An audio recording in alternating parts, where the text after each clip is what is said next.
Bienvenidas y bienvenidos un día más a Espacio 58.0, el podcast de Traductores del Viento. Hoy nos encontramos en el Café Manuela con Candela Sierra, que es ilustradora, cineasta, profesora y sobre todo ganadora del Premio Nacional de Cómic de 2025. Bienvenida, Candela, ¿qué tal? Muy bien, muchas gracias por invitarme. Bueno, pues sobre todo vamos a hablar sobre tu obra, que es Lo sabes aunque no te lo he dicho, que es la ganadora del Premio de 2025 Nacional de Cómic. Y lo primero que te quería preguntar es, porque tú eres de Ronda, has estudiado en Granada, también fuiste a Francia a hacer un máster, y quería saber si siempre has sabido que te querías dedicar al mundo del arte, a contar historias y demás. Yo de pequeña sí que cuando me preguntaban tuve una época en la que mi abuela me decía ¿qué quieres ser de mayor? Y yo le decía ¿pintora o escritora? Bueno, pues has juntado las dos. Sí, pero no sé por qué decía eso. Luego quise ser millones de cosas. Claro. Y cuando empecé en la facultad lo hice un poco por pintura. A mí me gustaba pintar y entré por esa vis, ¿no? Claro, estudiaste Bellas Artes. Y estudié Bellas Artes, sí. Y luego lo de descubrir el cómic más contemporáneo, de ver cómo se podían contar historias, sí, y de ver que era un medio muchísimo más barato que la pintura, mucho más móvil y casi más dinámico, sin desmerecer en absoluto la pintura, claro. Pues ya entré por ahí un poco. Sí, yo a veces pinto y el óleo tarda tantísimo en secarse, que es una cosa. Bueno, pues la segunda pregunta que te quería hacer un poco es ¿de dónde sale el nombre? Porque me parece muy curioso, como es bastante largo para ser un cómic y lo sabes aunque no te lo he dicho, me parece un nombre interesante. Es un poco alambicado, sí. Yo me río con mi editora porque creo que me equivoqué, porque es demasiado... O sea, todo el mundo se equivoca al decirlo. Me ha pasado haciendo el guión que digo todo el rato, lo sabes aunque no te lo haya dicho. No, es que fue el título que le puse al proyecto cuando lo mandé a Injuve, ¿no? Como no sabía el qué y puse ese un poco casi sin pensar. Y luego lo que pasa con este tipo de títulos yo creo que se van quedando, tú te familiarizas con él, parece que funciona. Nos autoconvencemos de que funciona. Funciona, ha ganado un premio nacional de Sí, pero no creo que sea por el título. No. Luego cuando lo recibí dije, poco tiempo después dije, lo tenía que haber llamado No sé, tú sabrás, que es mucho más corto, quiere decir un poco lo mismo, es un poquito más pasivo-agresivo, con lo cual creo que el mensaje pasa mejor. Pero bueno, yo le tengo cariño. Y es verdad que los títulos largos, ahora cuando los tengo que escribir me da mucha pereza, pero también me han gustado siempre. Y como venía de un Rotunda, dije, pues, todo lo contrario. Ahora que sacas el tema de Rotunda, quería decir pues, que la novela son historias cortas que se basan mucho, por si alguien que nos está escuchando no lo sabe, se basan mucho en la falta de comunicación entre las relaciones humanas y tal, pero vienes de hacer Rotunda, que es una novela gráfica con una historia larga, una protagonista y no tiene nada que ver con esto. No. ¿Qué es lo que más te ha gustado más hacer un tema novela larga o...? Han sido propuestas muy distintas desde la premisa. Yo sabía que en uno iba a hacer una historia más canónica, ¿no? Su presentación, nudo, desenlace, que iba a acompañar a estos personajes, y en el otro la premisa era intentar explorar este tema.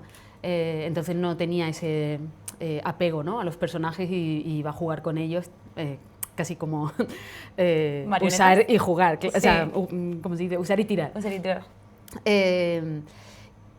¿Qué me gustó más? Bueno, como digo, son procesos tan distintos que no sé si son comparables. Cada uno me ha enseñado mucho de cómo enfrentarme a un trabajo. Rotunda, a lo mejor, hacia el final ya es un poquito más pesado porque, claro, es como... En mi caso, que trabajé de manera muy ortodoxa, guión, storyboard, dibujo y luego color, ya cuando estaba con el color yo ya no podía más. Era como, por Dios, que se acabe Pero pensaba para ti de realizar todo el proceso. Claro. Y aquí, como la manera de construirlo ha sido mucho más orgánica, todo el rato tenía cuestiones nuevas, ¿no? Como, ¿cómo voy a resolver esto? Cuando en Rotunda ya los colores estaban tan definidos, ¿no? Como que más o menos el guión de color estaba hecho, era un trabajo un poco más mecánico. Entonces, bueno, pues... Ha sido más entretenido pero como a lo mejor te ha dado más bagaje artístico el anterior. Sí, y enfrentarme al otro también en disciplina, ¿no? En plan de, pues me siento y trabajo, pero como un trabajo de oficina. No, he aprendido mucho con los dos y sí, a lo mejor un poquito más divertido. Vale. Y ya que has sacado el tema del color, porque en esta novela Los colores son como muy saturados, a veces muy pastel, o sea, tiene sus neones, se difumina, o sea, como algo también un poco alegórico, ¿no? De que se va difuminando la imagen y va desapareciendo el personaje, utilizando la técnica, ¿no? Para contar algo también. ¿Me puedes contar un poco sobre tus referentes o las personas que te hayan inspirado, o películas o cómics? Lo cromático. Sí, por ejemplo, en lo cromático o en general. Es que a mí me gusta mucho, y siempre lo digo, Olivier Schrauen es un dibujante belga y trabaja mucho con línea de color, por ejemplo, ¿no? Y eso sí me gusta. Y también hay como esta ola nueva de dibujantes franceses jóvenes, que yo creo, ¿no? Que dibujan un poco así, como emulando la risografía. Sí. Y eso sí me gustó y me lo quedé, o sea, como que lo he integrado. Y luego el hecho de que el color fuera variando, ¿no? A lo largo de todo el libro. Sí, porque tiene paletas muy diferentes cada historia. También lo he contado muchas veces, el libro empezó siendo un ejercicio de historieta corta en blanco y negro. Sí, lo he visto en alguna entrevista también. Y luego eso se me fue complicando hasta que llegamos a este, en el que, para diferenciar a una historia de otra, concebí una paleta para cada una, y en las transiciones hacía como que un color entrara y otro se fuera, ¿no? Entonces hay momentos un poco más de color, pero la idea era como que el cambio de color también fuera como fluido. Y el tema de que algunos personajes secundarios en historietas luego sean personajes principales, y que hay muchas cosas, por ejemplo, hay una historieta que me gusta mucho, que es el tema de el chico de Tinder que lleva a las chicas al mismo sitio y siempre está como súper pagado de sí mismo y está hablando todo el rato, como que son cosas que nos pasan, a mí me ha pasado en nuestro día a día, Lo siento. No pasa nada, pero es súper típico. Es como un poco autobiográfico, también historias que te han contado tus amigos y demás. Sí, hay mucho de vivencia propia, por supuesto, hay mucho de escuchar a la gente hablar también, amigos y en el metro, ¿no? O por la calle. Sí. Hay rasgos a lo mejor de carácter que veo en el telediario, ¿no? De una noticia y me lo llevo a algo más cotidiano. Sí, está lleno de cosas muy mundanas. Sí, es muy mundano, es una cosa de lo que no se habla, pero que pasa muy a menudo. Y yo a lo mejor no me he inventado tantas cosas del qué, pero he intentado inventarme más cosas del cómo, ¿no? Es como dónde me lo llevo, en qué contexto, cómo hago que esta anécdota, que es una anécdota tonta, ¿no? O un poco banal, tenga un poquito más de fuerza. Pero sí, o sea, realmente es muy costumbrista. También te quería preguntar, ahora que has dicho lo del tema banal, porque sí que he visto algunas historias que son un poquito más crítica social, más fuerte, como el de el chico que es muy majo y ayuda a una señora mayor a cruzar la calle y demás, y luego cuando se junta con sus amigos se deja llevar por la corriente social y lo último que vemos es una manada persiguiendo a un conejo, ¿no? Quería saber si también a través del cómic pues tú subsanas un poco esa frustración con la sociedad y con el tiempo en el que vivimos y con lo que nos pasa a veces a las mujeres y demás. Claro, subsanar, no sé. Sí, subsanar no tengo tanta como responsabilidad. Que no, como el que va al gimnasio y pega al sí, como que me queda a gusto. Sí, que te quedas a gusto. Hombre, sí, un poco lo intento porque al final es un medio de expresión, ¿no? Y ahí plasmas también tus inquietudes. Yo no soy tan ambiciosa, o sea, ya me gustaría que también permeara tanto. Pero sí, digamos que todo el libro está construido de una preocupación que es por qué nos es tan difícil comunicarnos y por qué nos es tan difícil hablar las cosas y expresarnos y también ver qué nos pasa a nosotros, ¿no? Y confrontarnos en nuestros defectos, ¿no? Ver la individualidad en la que vivimos, que la gente ahora va a terapia y se cree que es lo único que tiene que hacer y no relacionarse con los demás, el estoicismo, tal. Yo ya me estoy trabajando, ¿no? Como cuídate tú cuídate tú. Sí, no vayas a ver a tu abuela, que igual, es que no te apetece y si te hace mal, con... si te pone triste, no. Y lo hago también desde el darme cuenta de que yo estoy metidísima ahí igual que todos. todos, sí. O sea, que me daba a mí mucho miedo ser moralista, ¿no? O ponerme yo en una atalaya, pero en realidad nos estoy señalando un poco a todos. El de la manada se percibe. Sí, me alegro.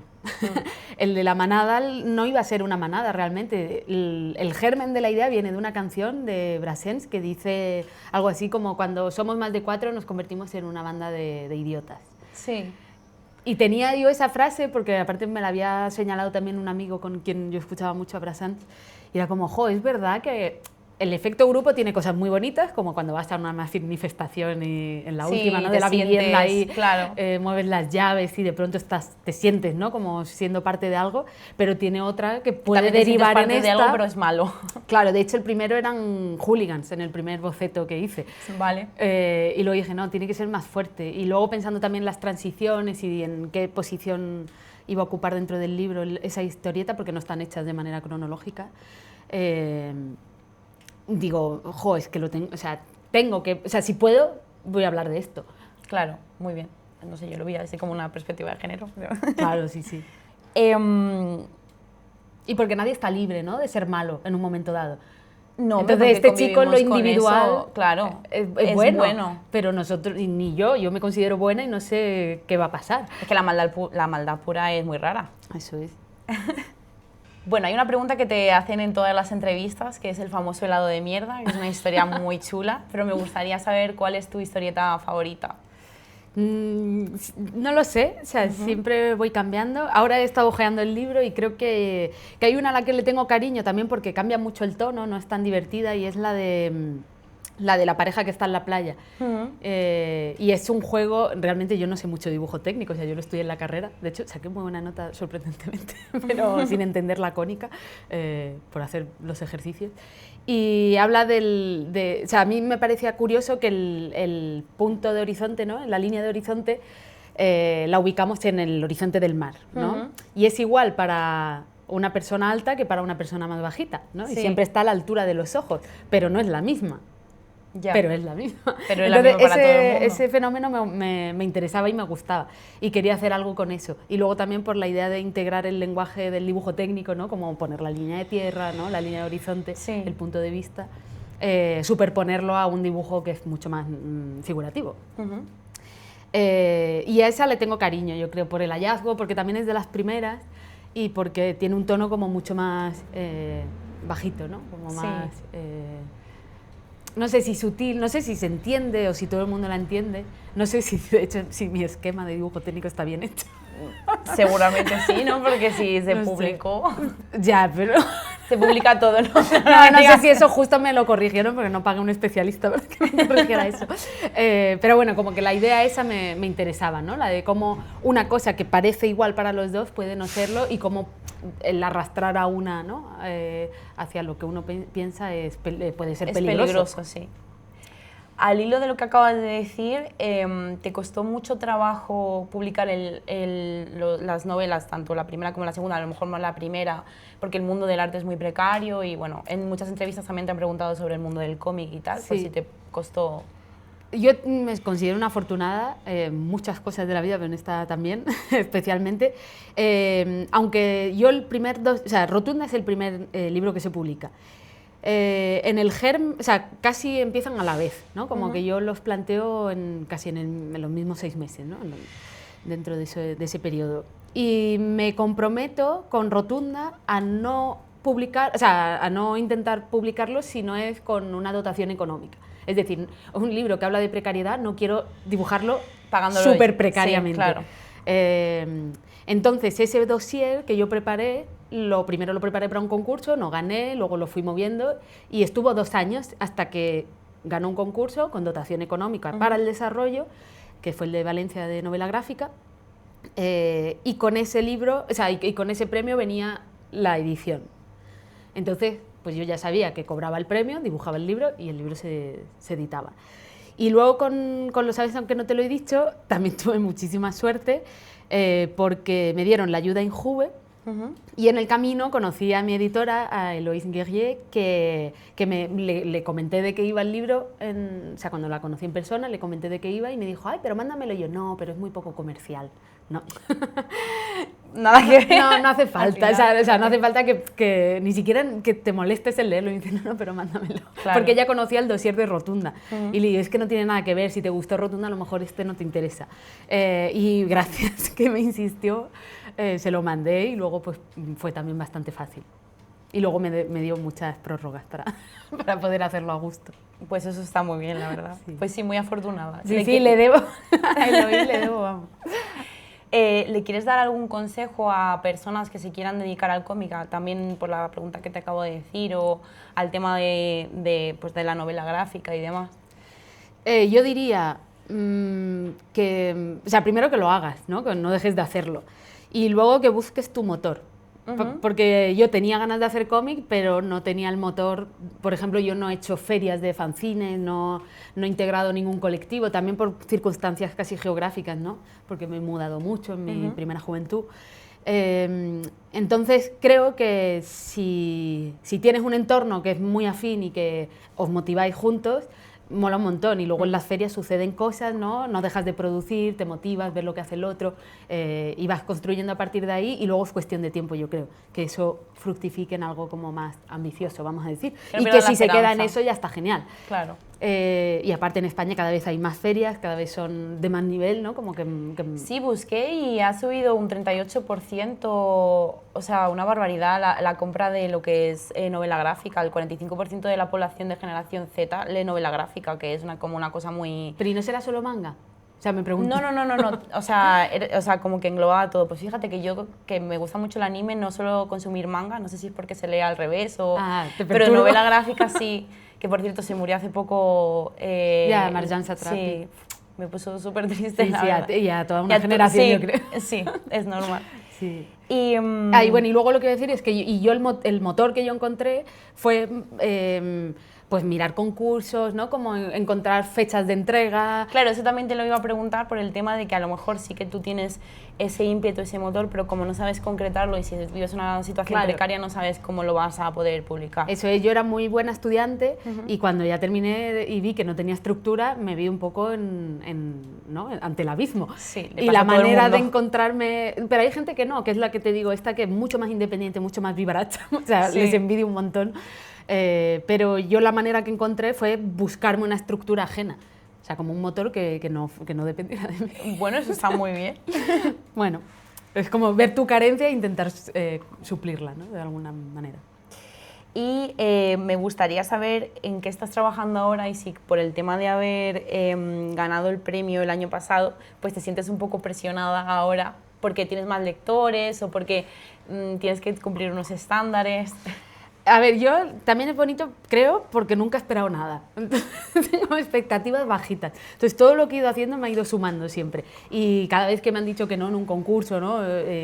Pues lo encajas porque es lo normal, ¿no? Es como perder es muchísimo más normal que ganar. Sí. Entonces, lo tengo como eso muy integrado. Cosas buenas, pues que con la dotación también del premio estoy mucho más tranquila, ¿no? Como, bueno, pues a lo mejor ahora ya no tengo tanta prisa, ¿no? de estar ahí, de hacerme ese hueco, porque por suerte no es que nadie me esté esperando ni muchísimo menos, pero ya he hecho un camino que me va a ayudar.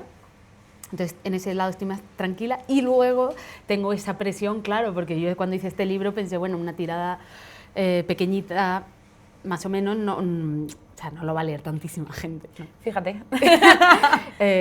Claro, no sé, es como que ahora no me gusta hablar de responsabilidad porque no creo que un artista tenga que tener responsabilidad sobre lo que hace. No me malinterpretéis. Lo he entendido perfectamente. O sea, ahora te voy a hacer una pregunta porque se me ha ocurrido. No está en el guión. Oye, pero perfecto. Eso es un conservatorio. Sí. No, conversatorio. Conversatorio, sí. Entonces sí que tengo un poquito eso de por lo menos no bloquearme, de no poder sentirme libre, o tan libre como hice los otros dos, que también como surgieron uno detrás de otro, no tuve la presión de que la gente fuera a esperar un rotunda. Claro. Porque es que si lo esperaban, mi libro ya estaba hecho, ¿no? Claro. O sea, yo lo entregué 3 meses después de que saliera el otro, casi. Entonces, no era como que no hubiera expectativas de mi parte, como que eran... ya estaba todo el pescado vendido. No había nada que hacer. No. Y asumía, ¿no? Mis 2 hijitos en su naturaleza. En el mundo, claro. Y ahora sí que tengo como un poquito a lo mejor más de ambición, pero es la ambición también normal de haber hecho 2 libros, ¿no? Como que aprendes mucho en el proceso de yo misma, de haber crecido, ¿no? De estos últimos 5 años trabajando en esto. También te dan como miedos, claro. O sea, como bagaje y miedos también. Así que estoy ahí como un poco sorteando todo eso y sobre todo no pensando en nada. O sea, no quiero hacer algo continuista, Vale. porque no creo tampoco que repetir recetas sea demasiado bueno. No. Y quiero eso, estimularme a mí misma, en plan, como conseguir que tener ganas. Un proyecto que quieras perseguir. Sí, como que en el transcurso de hacerlo yo me esté sorprendiendo. ¿Crees en el tema este de separar la obra del artista, ya que has dicho que el artista no tiene responsabilidad sobre su obra? Y, sí, claro, o sea, sí, yo creo que hay que separar obra de autor. También porque muchas veces, o sea, aquí se me pregunta mucho, ay, no, pero hablas de tus amigos, ¿no? Hablas de gente que conoces, de ti misma. Es como, sí, por supuesto, rotunda. A mí me cuesta mucho decir que Brisa no está basada en mí. Hombre, es evidente. Pues es una persona que ha estudiado Bellas Artes y trabaja de camarera, ¿no? Sí. Pero hay muchísima ficción y a mí lo que me gusta es la pantalla de la ficción y Brisa también me la quiero pensar mucho más pazguata de lo que yo soy. Y me gusta esa... O sea, a mí me encanta la biografía, la autobiografía y la autoficción, me encanta, pero me gusta todavía más que la ficción te permite probar cosas que a lo mejor en la realidad no harías. Hombre, yo claro. me di cuenta, digo, yo no voy a escribir bien mientras siga haciendo que mis personajes hablen como los ha educado mi madre, que es diciendo gracias, Gracias, por favor. no, esto no lo puedo pensar. Entonces, No llegaríamos a eso tan cotidiano y tan mundano. no haría un helado de mierda, por No, muy tonto que sea, ¿no? Como, es verdad que a mi padre la escatología siempre le ha hecho gracia. Pero Cosa bueno, mucho de padres, ¿no? sí que hay esa cosa de que creo que una cosa es el autor y otra cosa es el artista. También creo que en algunas ocasiones boicotear a un artista, si el acto político es más fuerte, hay muchas cosas en el mundo. Quiero decir, es como nadie está esperando mi libro, puedo vivir sin la película de no sé quién, no sé. No pasa nada. Sí. Pero bueno, sí que me gusta No hace falta que enfrentarme veamos más. a las obras de arte, o sea, sin importarme quién la ha hecho. Claro, no hace falta que veamos más pelis de Polanski, no nos vamos a morir. Es que de hecho yo no he visto esa y, Sí. y le decía a mi pareja, le decía, jo, es que creo que tengo muchas ganas de verla, pero creo que no quiero ver esa escena. Ya, No quiero verla. ya. Porque ya lo sé. O sea, si Sabes no lo sé- que va a pasar. Sí, y voy a empatizar no ya con el personaje, sino con la actriz, y eso es muy fuerte. Eso es muy heavy. Bueno, estás haciendo tu tesis y quería saber desde qué perspectiva la estás haciendo, desde una perspectiva más práctica, de la historia de las bellas artes o... Es una tesis de creación, con lo cual es eminentemente práctica. Vale. La hago con Sergio García, que es también dibujante de cómics y Premio Nacional de Ilustración. de hecho. Vale, ¿y con qué? Porque no lo conozco. Si nos quieres hablar un poquito de él. Él es ¿O recomendar algo a como un nuestros mentor, oyentes? yo creo que todos los que hemos pasado por Granada y hacemos dibujo hemos pasado por sus manos. Es quien también con una perspectiva del cómic súper abierta y muy desde la investigación, ¿no? De ver qué pasa cuando cambiamos las formas narrativas, ¿no? A las que estamos acostumbrados. Él estudia mucho los contenedores de historias, ¿no? Como la forma del contenido puede también... Sí, el camino del héroe y demás, de Campbell. Bueno, más como formalmente, ¿no? Como si tiene un proyecto, por ejemplo, que yo lo muestro mucho en clase con Antonio Altarriba, que es una figura de un cadáver en el suelo y dentro de esa forma hay una historieta donde se habla del asesinato de ese personaje, ¿no? Qué interesante. O tiene también historias de cuentos clásicos desplegables, ¿no? Y entonces como la narración multilineal en un mismo plano, ¿no? Como que utiliza la misma geografía para contar distintos momentos. Bueno, juega mucho con eso, con el tiempo y el espacio, que al final es el cómic. Y él a mí en sus clases me enseñó mucho y me abrió muchísimo... Claro, me sacó... Ya venía yo un poco moderna porque ya había estado de Erasmus en Bruselas Sí. y ya había tenido amigos que me habían pasado cómics guays, pero él ya fue como la ruptura definitiva, ¿no? De lo que se puede llegar a hacer con el cómic y Lo de lo elevó. bonito que es Sí. trabajar en él. Y entonces yo tuve esta asignatura con él, luego hice el proyecto final de carrera y luego me apunté a la tesis con él como director. Y yo lo que estudio es la dimensión narrativa del estilo gráfico, ¿no? Toda esa capa de significado que va por encima, o sea, que va dentro del dibujo, no solo por la representación figurativa, ¿no? Como pues dibujo a una persona sentada, sino Sí. en cómo dibujo a esa persona a través del trazo, del estilo, ¿no? O sí, de todas las cualidades gráficas formales que tiene la historieta, porque al final la historieta puede ser sin texto, pero no puede ser sin dibujos. Evidentemente. Hay ejemplos de sin dibujos también. Ah, vale, no lo sabía. Pero bueno, eminentemente es visual. Entonces me gusta, quiero hacer algo estudiando eso. Bueno, estoy haciendo algo estudiando eso. Y hay un poco de antecedentes, hay un poco de plantear el tema, un poco de entender cuáles son siempre nuestras influencias, ¿no? No me dedico tanto al estilo de género, como pues el manga, ¿no? Superhéroes, sino como una cosa más viva de la línea y de la mancha y demás. Y ahí estoy, a ver si lo termino. Sí, seguro que sí. Segunda prórroga está viniendo. No te preocupes. Cuéntame un poco, porque investigando he visto que eres guionista y que también estrenaste un corto de animación. Cuéntame. A ver, es que claro, Google dice que soy cineasta, lo cual no es del todo cierto. Ahora tengo la deuda y quiero hacerme cineasta para que Google diga la verdad. No, para que sea cierto, tengo que conseguir hacer que eso sea una información verídica. Que de hecho me preguntaron en una charla que di en una universidad, me dijeron, ¿qué piensas de que Google diga esto? Y yo dije, pues que no os podéis creer todo lo que viene en internet. Muy bien, dicho, me parece muy bien. Bueno, yo he tenido siempre como escarceos con el mundo de la animación. De hecho, en la Fundación Antonio Gala, que me dieron una beca cuando terminé la carrera, yo ahí fui con un proyecto de animación. Y yo estudié un poco de animación también en Canadá, y es un lenguaje que me gusta mucho y que bueno, es que son dibujos y es narración, ¿no? Que en realidad es lo que más me gusta. ¿Qué pasa? Que yo me di cuenta de que era muy difícil hacer cine de animación sola, porque yo me pensaba que lo hacía una persona. O sea, hasta ahí ya mi ignorancia. O gente con muchísimo dinero que ya tenía como estudios. Y yo, como habéis visto, no tengo un motor líder que vaya a liar a muchísima gente para hacer un corto. Claro. Entonces ahí me abrumé.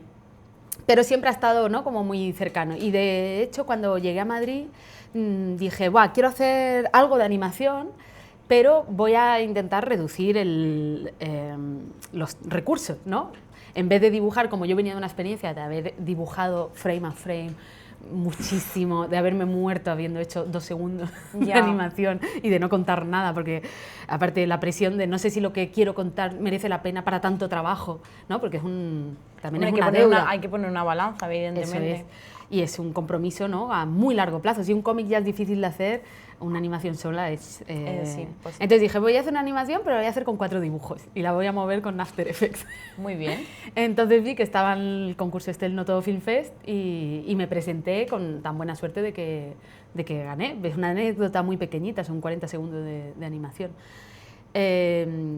Y luego, como eso siempre había estado ahí en mi cabeza, luego sí que es verdad que hice también el año pasado, como muchos años después de esa experiencia, el Canal Arte me encargó, con guión de Fernando Eira, un cortito sobre la historia de Benidorm en el programa Carambolage.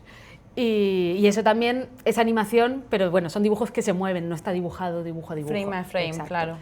Entonces muy precario, pero bueno, es como simpático. Y el año pasado tuve la suerte de que me dieron yo mandé para adaptar a largo de animación, para escribir Rotunda.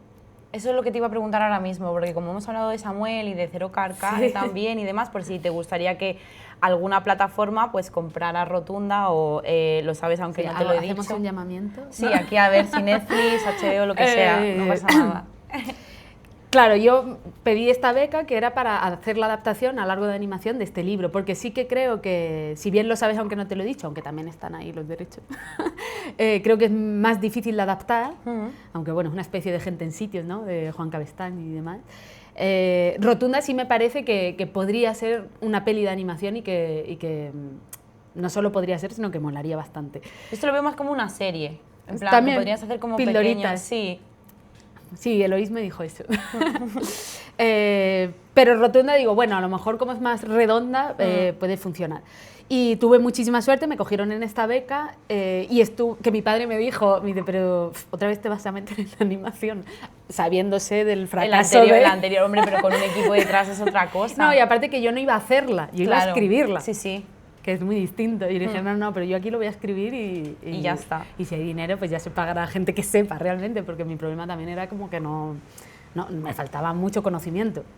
Entonces, bueno, ese proyecto está ahí, tendría que retomarlo en serio también, porque después del premio es verdad que la agenda de este año ha sido una locura. y moverlo porque sería una pena dejarlo morir y porque creo que no solo el apoyo de las residencias de la Academia de Cine, que es un gran impulso, ¿no? Siento también como quiero hacer algo, ¿no? Sí. De animación, también para los del Antonio Gala, en plan de, mira, al final lo hice. Al final conseguí terminar algo. Y sí, me gusta mucho porque me gusta mucho el lenguaje, pero es verdad que es un lenguaje muy distinto. Me he dado cuenta de lo difícil que es. Yo soy una persona que es bastante visual, o sea, no sé si visual, pero como que necesito ver la composición de páginas, por ejemplo, para entender el ritmo de un cómic, como que despiezo el libro para verlo todo y hacerme una idea. Y en porque la cine, animación es muy lineal, es muy como esto, pero no estás viendo lo siguiente.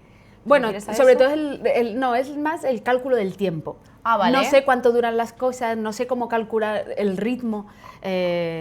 Yo me he llegado a grabar, ¿no? Como haciendo yo de teatro sonoro, los diálogos para calcular cuánto tiempo necesito y en cuánto tiempo se traduce un libro de 150 páginas. ¿No? Pues en un ratito. En un ratito. Pero luego no tanto, porque Sí. no es una novela, es Claro. gráfica, entonces ya hay mucha parte visual que está resuelta. Y de hecho, si se llega a hacer la película, hay mucha más trama, ¿no? Como que cambia un poco con respecto a la novela gráfica. A la novela gráfica. Pues a lo que acabas de decir también, ¿sabes lo que me pega muchísimo para lo sabes, aunque no lo he dicho? Hay mucha gente ahora ilustradores y demás, que cogen sus pequeñas historietas y las ponen en TikTok, en Reels, o sea, las animan, y a lo mejor es un minuto y creo que pegaría mucho con esto, la verdad. Hay una historieta que es sobre el lugar común. Sí. Que hay como, Lugares esa comunes. la tengo ya metida en el programa de animación. No sé si llegaré a animarla algún día, pero ya he Pues- hecho... vencido la procrastinación hasta el hecho de crear el archivo y demás. ¿Sabes? ¿En qué momento puedo hacer esa pildorita de la que hablas? Y ya para terminar, te iba a preguntar, ¿qué tal ha sido tu relación con el mundo editorial? Pues muy buena, porque he tenido mucha suerte, ¿no? De tanto la editora primero editor y luego editora de Andana Gráfica, me ayudaron mucho en el proceso. O sea, Miguel Ángel Ginerbou estaba en la primera parte del proceso de creación del libro de Rotunda y me ayudó un montón, ¿no? En leerse mis guiones, en hacerme como algunas anotaciones. Muchas de ellas me vinieron muy bien y de hecho hicieron que el libro creo que fuera mejor. Luego en la producción a lo mejor yo no tuve tanto que ver en la materialización del libro, pero luego con María Trapero, que es la que tomó el rol de editora en Andana, también me llevo súper bien y defiende muy bien mi libro, y entonces creo como que hay mucho amor por lo que hace. Y con Astiberri, ¿qué voy a decir? Premio Nacional a la Labor Editorial 2026. Yo estoy encantada, nos cuidan mucho. El otro día en un salón, dijo, pues yo no sé, otra persona que edita con otra editorial me dijo, pues yo no sé qué os dan a los de Astiberri, que estáis todos, que no... Súper contentos. Sí, que como que... O porque lo harán bien. Claro, entonces, bueno, gente transparente y eso ya me vale. Pues Candela, muchísimas gracias. Ha sido un placer tenerte aquí en Espacio 58.0, en Traductores del Viento. Y pues nada, hasta el próximo episodio. Muchas gracias a mí por invitarme.